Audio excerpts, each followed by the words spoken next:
Okay. And good evening, everybody. We thank you so much. We had a little technical problem. I had technical problems on my end getting us ready for tomorrow, but we want to welcome you to our broadcast tonight. We have with us two people that are going to help us understand our proposal. As you know, one of the reasons why we started this entire series was to educate the voters. And it's a very important proposal that affects a lot of Detroiters that's on the ballot. We're going to talk about it. But before we start, as we always do, we have a welcome from our president, Mr. Frank Woods, the president of the Metro Detroit CBTU. Right? Good evening and welcome everyone to our fifth now, Michael? I don't. Political Action Workshop. They've been coming kind of rapidly, so we want to make sure that we keep people educated. I want to welcome everyone here tonight to join us, and especially our UAW President Rory Gamble. It's glad to see him in the house. We appreciate you coming. Nicole Small and our Councilman McAllister. So I'm going to let Michael get right to it, which is what he likes to do. So I want to thank everyone for joining in. Thank you, Frank. And Frank knows, I'd like to get right to it. First of all, I want to let everybody know, I want to thank Councilman Roy McAllister. He has two other engagements, and he's going to drop in as he's trying his best to juggle some things, and we just thank him so much. I contacted, for everybody, full disclosure, I contacted some folk from the city of Detroit to come on the program as well, but their schedule wouldn't allow them to do so. I want to thank Ms. Counts for her consideration. So, but Ms. Small has been able to make it tonight, so we thank Nicole. Councilman is here. Awesome. He's here, Mike. Okay. Yes. Councilman McAllister? I am here, Brother Mike Joseph. Well, thank you, sir. I just told you about how busy you are, and we thank you for taking time out of your schedule to be with us. So yes, we went right to it, sir. But again, welcome to the program. And also let you know that Ray Gamble may jump in there any and out time. He's watching as well. So again, everybody, we thank you. So let's get right to it. For you, sir, Councilman McAllister, the Neighborhood Improvement Bond Proposal, or it's well known as Proposal N, is on the ballot. Why do you think people in the city of Detroit should support this and vote for it? Well, first of all, Mike Joseph, I want to thank you, and as well as being with Brother Rory Gamble and my longtime friend Frank Woods being here. But one of the things that Proposal N actually started latter part of last year, and it was pushed to be put on the ballot.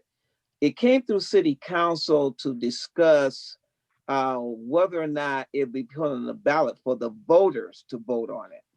And during that initial time, there were just several issues that myself and several of my colleagues looked at, because it was about making sure that we had some oversight on it, making sure that there was some accountability as far as the dollars, making sure that there was some accountability as far as our Black contractors, women contractors, and minority contractors coming in and being involved. It was also about making sure that our community, our neighbors, were also have access to these properties. So there was a number of things that we had requested that was not in the initial proposal. And then they came back, they looked at it. And when they came back with these, then we were looking and saying, okay, now we have some oversight. So if the voters do pass this this Tuesday, then we will have some oversight, and we want to make sure that we have some say so in this. And prior to that, it was not. So that's one of the things that I push, because initially I was a no, and then after they did that, I was a yes, and that's why I'm pushing it, because not only is it about the proposal, but it's also about jobs for people, as far as doing these demolitions and revitalizations and stabilizations of the homes. And it's again about our neighborhoods impacting and being built on that. Now, there's a number of other issues that people are looking at and are concerned about, and that is the millage rate. Now, we're currently at 9 mills, and the mills is how we collect taxes. Mm-hmm. Now, if Proposal N is not passed, that 9 mil goes down to 6 mil. Right. And what that means is you'll be saving about $29 a year. But if it remains at that, then the mill is going to stay at 9 and you're going to be paying. Now, it will be part of homeowner's mortgage. It will stay in that. But what you're talking about is something that where you're going to pay the same amount. But then that house that's next door to you, across the street, down the street, that's that eyesore that's pulling down your property. Now is a portion where you're paying the same amount of money in your millage, but that house or that eyesore is going to be fixed up, and it's going to help build up your property tax, as well as take that eyesore, as well as if it can be revitalized, because this one now is not just about demolition, but it's also about revitalization. And so therefore we can get our residents, people who are renters, now to become homeowners. So those are some of the things that in my perspective, we're pushing to say, okay, this is a good deal. Here's the education on this, but it's up to the voters to decide.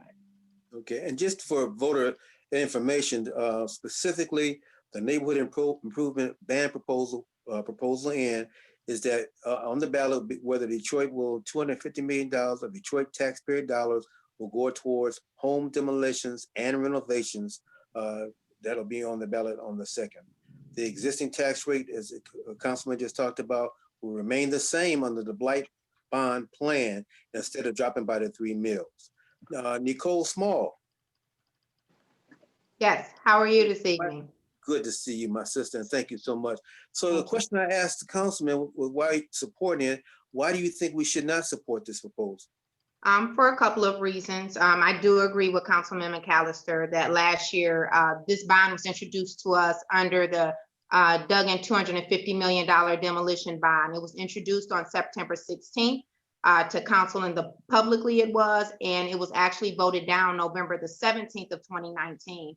And just so people understand why it was voted down because of the outpouring of pressure from Detroiters, who understood that there was a lot of ambiguity to the proposal.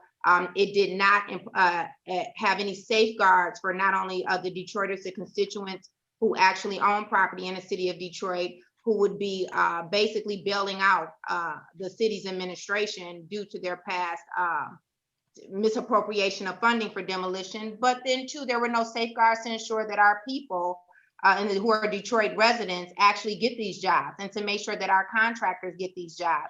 And so through a lot of pressure, it took about 2 months and they voted it down. What happened is that the mayor came back, to my knowledge, due to the timestamp, this proposal was introduced on July the 20th, which was a Monday. It was immediately pushed to subcommittee on a Wednesday through Councilwoman Ayers' subcommittee, and it immediately came right back out. So that very next week on that Tuesday, it was on the agenda and it was voted on by City Council. During that time, there were several of us on the call. There were a few people who some of the council members reached out to, who they knew that they could convince to support this deal. And they did get on a call and say, you know what, I like this. And there were those of us who were opposed to it, and we wanted a public hearing. I will say this, during that public hearing, there was one thing that we all had in common.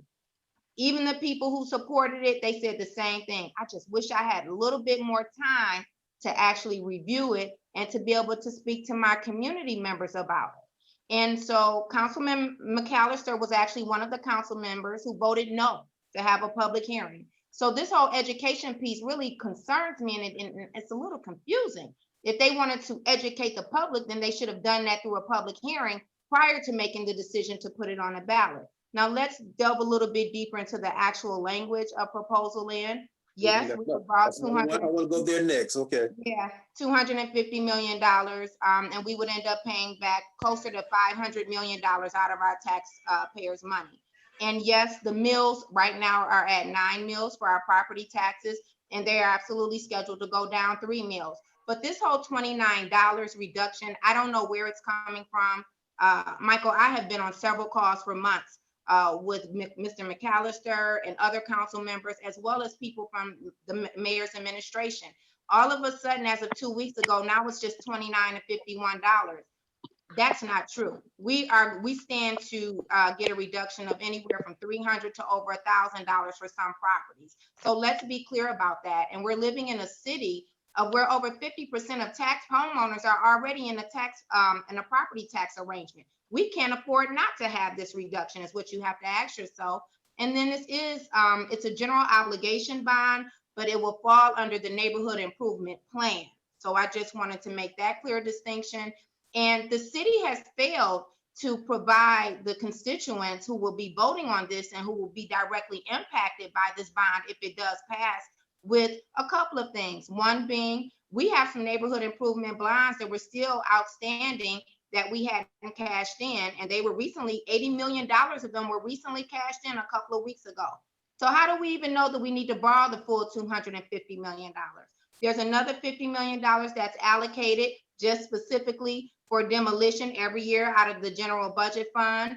Again, how do you know that you need to borrow this $250 million? And then the bond proposal talks about 8,000 homes being demolished and another 8,000 homes being renovated. They are only going to show you a map, and this map has dots on it. I ask people in every district, take a look at your district map. If you can even show me where your block is on this map, I say go for it. No one knows which homes that they're even talking about rehabbing or demolishing. So this whole narrative about, oh, well, the city council will have oversight. The city council hasn't done their job of doing good oversight right now. They recently, last year, just passed for a slumlord to be able to get $1.5 million forgiven in property taxes. And now here it is, the city is asking us to bail them out for a bond that's going to impact our property taxes. Well, let me see if I can, excuse me, I want to see if Councilman McAllister, if you respond to that, but also in your response, because I've talked to folk before we did the program, Frank and I, we go into the streets. And one of the things people asked us was who determines which houses are demolished, the 8,000, and who determines which houses are rehabilitated? Thank you for that. So just to start with that, unfortunately, the new demolition director, Ms. LaJuan Council, was supposed to come on. She is not, she had another engagement, so she wasn't able to come on. But that was one of the things also, because demolition was under the Detroit Land Bank Authority. Authority meaning we have no say so over them, and that came with the emergency manager. So we didn't even have oversight over the demolition. Now that the demolition has come back to the city of Detroit, that gives us that oversight on that. When you talk about the 8,000 houses, we're also looking at, it could be 8,000 to 6,000 houses, but they're also looking at, the longer we wait on this, those houses are going to deteriorate where you cannot save them or revitalize them, and therefore you're going to have to cause them to be demolition. This Commissioner Small stated, talked about, the homeowners. Well, the majority of the people that's living in Detroit are renters. And that's the other issue that we have as far as when we're looking at home ownership. She talks about how it was sped up, but again, she brought out that it started off in September of 2019. And when we turned it down, I had advised a lot of folks, look, it is coming back. So it has been going on from September of last year till, as she stated, July. Now, reason why it wasn't a fact that we were trying to speed it through, there is a certain period of time that something must go to the clerk's office for it to be on the ballot. September 21st, 7 days later, we were going into, we were getting ready to go into recess. So we had to have a time frame where it had to be on there. Myself, as Commissioner stated, yes, I voted no. And reason why was I stayed up to 2 a.m. reviewing this. I spent 2 hours on the phone with the demolition department that was under the Detroit Land Bank, the administration, the CFO office, asking specific areas in this. So I'm staying up doing my homework as a parcel person, the person I should be representing. So yes, I'm ready to go. So if anybody else doesn't want to make that sacrifice, that's on them. But I did my homework. So that's why. Yeah. So we just got a question from somebody in town hall. So what does this come to per household spent? It's Again, $20,000. It's $20,000 per house. And if you remember in 2014, the mayor went to city council and made a commitment to council and the public that these homes, if we allowed him to reallocate $265 million of hardest hit funds, which would have decreased the number of blighted homes that we would have had because people would have been able to stay in them if they could have used those funds, then he would tear them down for $8,000. So what happened is through an investigation through the federal government, the inspector general, the auditor general, the ombudsman, and the attorney general for the state of Michigan, they all found that we were paying upwards from $20,000 to $26,000 per home. Now, according to the mayor, this is because of the mismanagement of the Detroit Land Bank Authority. But let's be clear. What happened is prior to opening up the bid for contracts, it was the mayor alone who had a meeting with 3 contractors, MCM Management, Adamo, and Homrich. Those 3 contractors, as a result of that meeting, ended up being awarded 70-something% of the contracts. None of them are Detroiters. None of them are African Americans. So it's not the mismanagement of the Land Bank Authority. It's through corruption and malfeasance through the mayor, who now this demolition falls under. But I do want to answer your question, since Councilman McAllister couldn't. Your question was, who will be responsible for demolishing and rehabbing these houses? So what's going to happen is right now they did reestablish the demolition department under the city's wheelhouse. And what's going to happen is that by the end of November, the city will create this vacant house management department who will be in control and responsible for the demolition contracts, which really, I don't understand that. Why wouldn't this demolition stay under the demolition department and then allow for the rehab to go under the vacant house management department? But even with that said, keep in mind, there are 15 people who are currently staffed under the demolition department. We're paying for that. It's a $9 million budget. We're going to create a new department, which is the vacant house management department, which some of their responsibilities are clear, others aren't. And so we're going to have to pay to staff them. In addition to that, they're going to take some of the responsibilities, and we don't really understand, well, are they really doing something, performing responsibilities that can still be performed under the demolition department, since the city says they're in such need of so much more money? And so that's who's going to manage the demolition. I do want to touch upon this.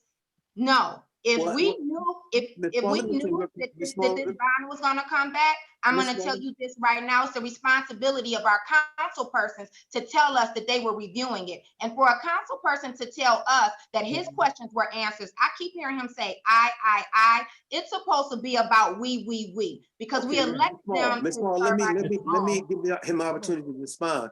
You've heard a lot of her remarks, sir. And I also want you to include, because we had questions about federal dollars. What are federal dollars' role in the demolition of these homes? And Anthony Adams, could you please repeat that question? You had a great question, and it went away real fast because I was trying to listen to Ms. Cole. So, Councilman, you'd like to respond, sir? Yes, and I will agree with Commissioner Small. That's one of the areas that we looked at with that $265 million that came down because of what we looked at with the Auditor General, with the investigations that was done on that. And that's why we said we wanted to have oversight over those dollars. Now, those federal dollars did come down from the federal government, but these dollars are coming to us. It is a difference because what you call is unlimited taxes and limited taxes. Well, the unlimited is where the voters go in.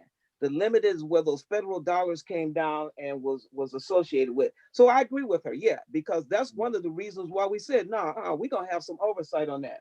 And I did answer the question to the fact that Director Counts is the one who will be looking at, because even though that, how the folks under the demolition all report to her. Now, there is some things with housing and redevelopment that's coming in.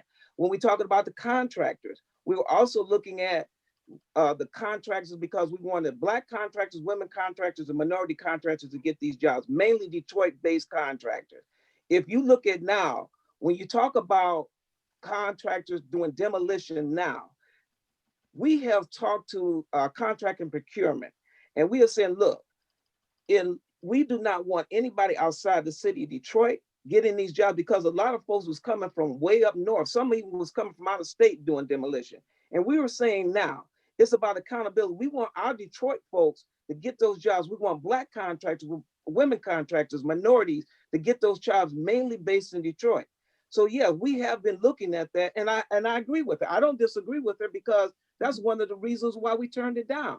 One of the struggles that I had was the minority contractors came with me in the first beginning, Black contractors, and said, look, if you don't pass this, it's going to affect us. That was a big struggle with me, but I still felt that we had to have some accountability and some oversight on that. And so therefore, with all this is coming in with housing and revitalization, holding them accountable, that's what we're doing. We're not letting what has gone in the past continue to go on in the future.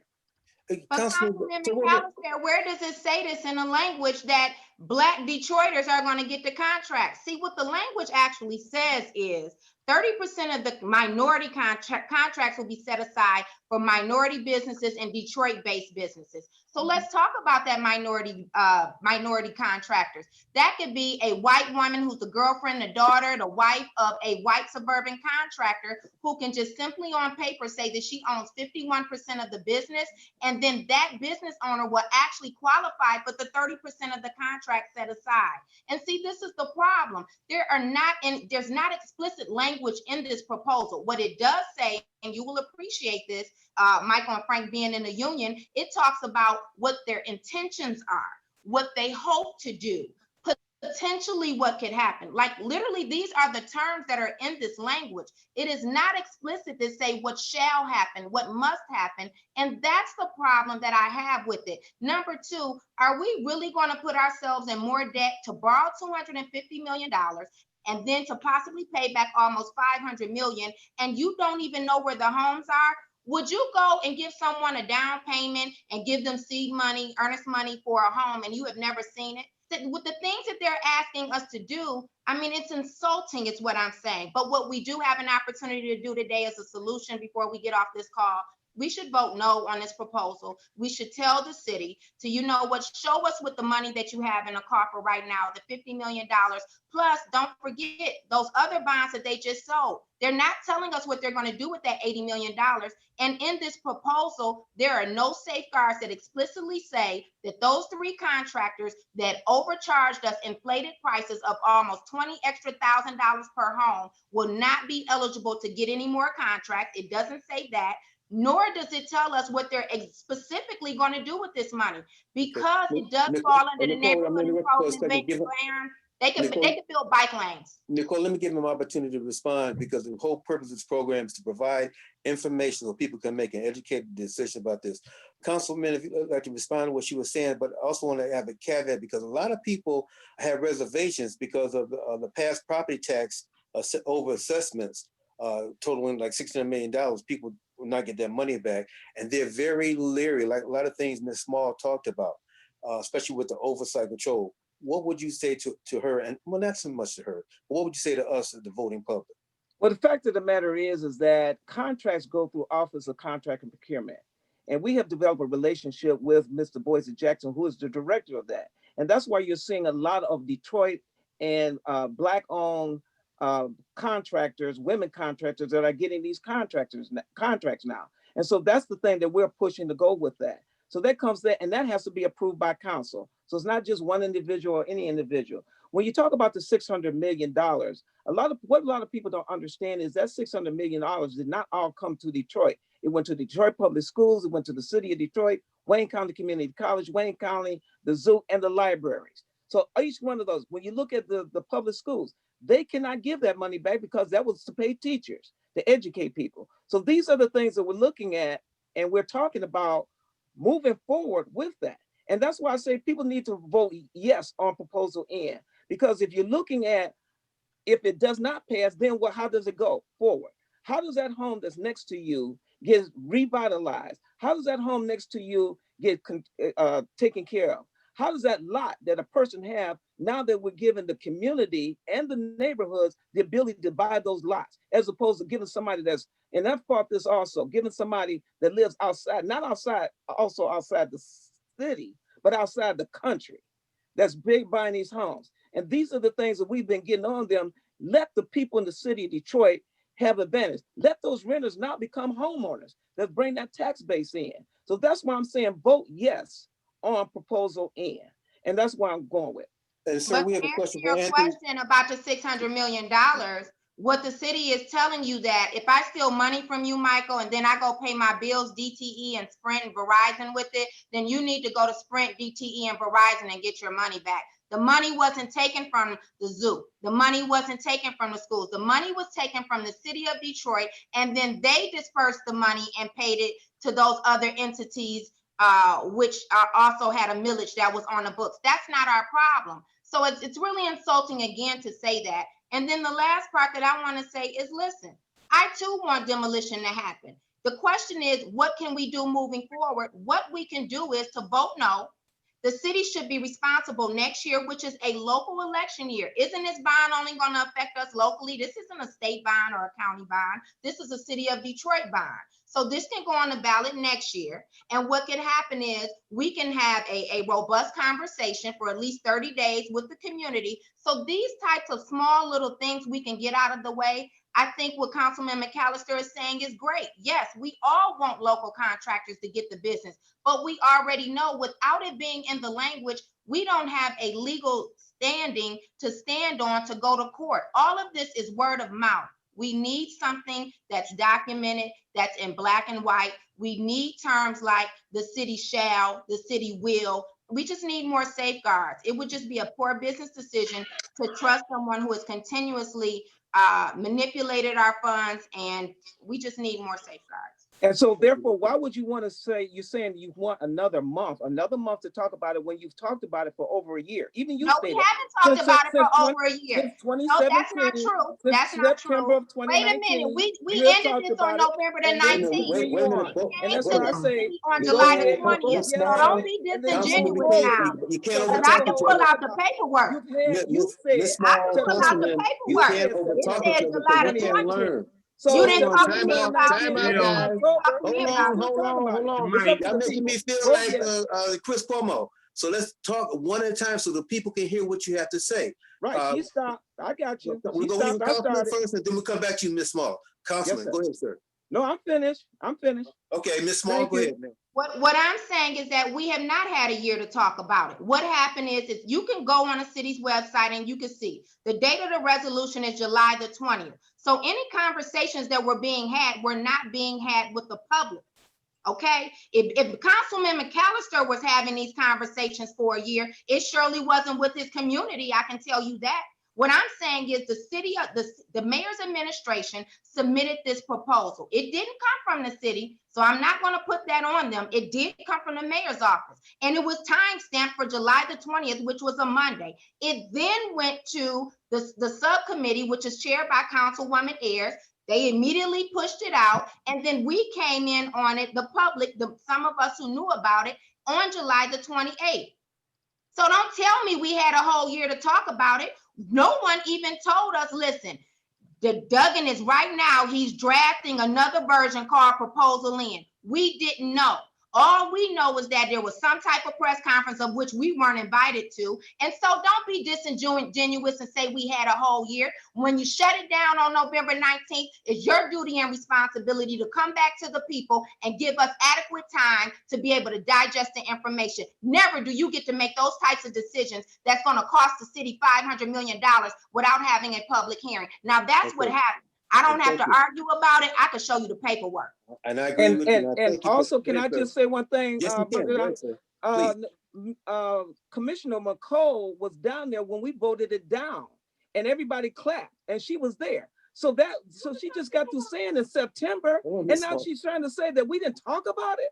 And no, I said you didn't talk about Proposal N. I said you didn't talk about Proposal N. Don't try to twist my words. When we shut it down, it was called the $250 million demolition bond. That ended on November 9th, 2019.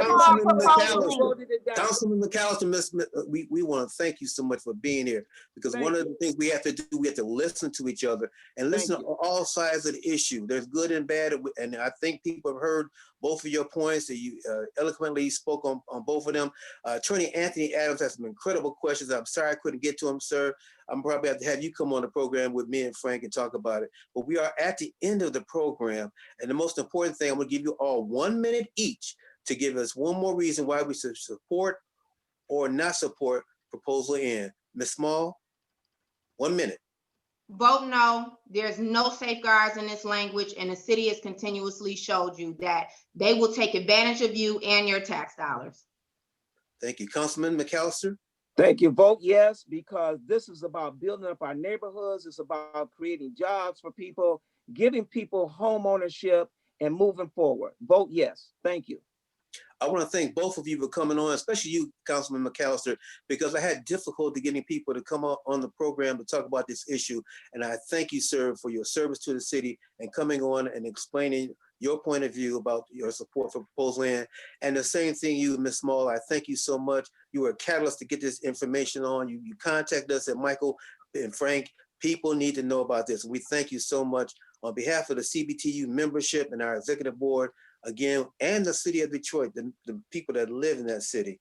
We thank you for coming on here. So everyone, make your decision. Hopefully this program was able to give you some insight on the proposal. It's very important. Think about it before you vote. We have a special guest here. I don't know, I'm breaking a protocol, but the president of the UAW is here. Brother Gamble, would you like to say any few words before we go off the air? No, I came on here to get educated like everybody else tonight on this issue.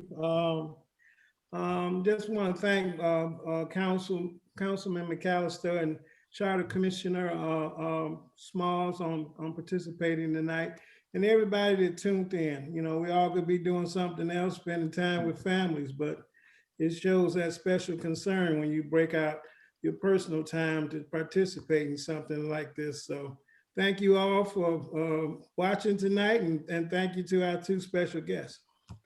And those words are so important because a lot of times people don't realize, you all heard the passion in both of these public servants, and that's what they are. They're servants to the people, and we just thank them again. Frank has some closing remarks because we have a special event we're doing tomorrow. Frank?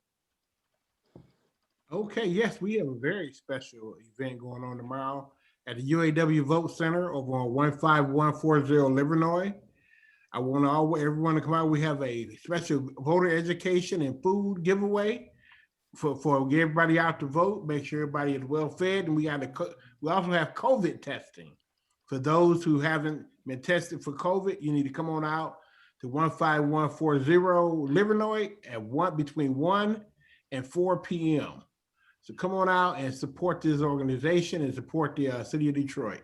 And I also like to say my little 2 cents. Go ahead, Mike. No, I say don't forget the food. Oh, I said we giving out free food. Free food donated by Gleaners. We have a lot of food to give away. So please come. Please come. We don't want the food to go to waste. Yeah, a lot of people need it, and we want to make sure we feed the city. And everybody, we're also going to be doing HIV testing, and you're going to have high blood pressure, low blood pressure testing. It is all free. We want to thank HAP. HAP has donated some wonderful materials on health for you. So please come on out again. UAW, one of our sponsors, we thank them so much, along with Gleaners and Oak. What's the name of Oak Health, Frank? Oak Street Health. Oak Street Health. They're out of Highland Park, and they're a very valuable asset to that community. And give a special thanks to Willie Pope, who helped stuff those bags with us today. But again, we just want to thank all of you, and I want to publicly thank Frank Woods for his leadership and helping to do a lot of great things in the community and let people know CBTU is here. We don't have to make a whole lot of noise and beat our chest, but we have to do the work. And again, I want to echo what President Gamble said, thanking again our guests who've been here tonight, especially you, Councilman, at the last minute jumping in. I thank you so much, man. Appreciate you. Councilman Roy McAllister, Jr., we thank you. And Commissioner Nicole Small, we thank you. And we thank all of you who are watching. Of course, our main man, Phil, keeps it all together. Thank you, Phil. Holy Phil, the real deal. And the next time, and we have opportunity, well, we won't say who it is. We got surprises coming up for you next week. So again, as we end our program, vote, vote, vote. That's the option. Get out and vote. Thank you, everybody. Thank you, everyone. Love you and God bless everybody. Thank you. Thank you, Thank sir. you. Bye-bye now. Peace.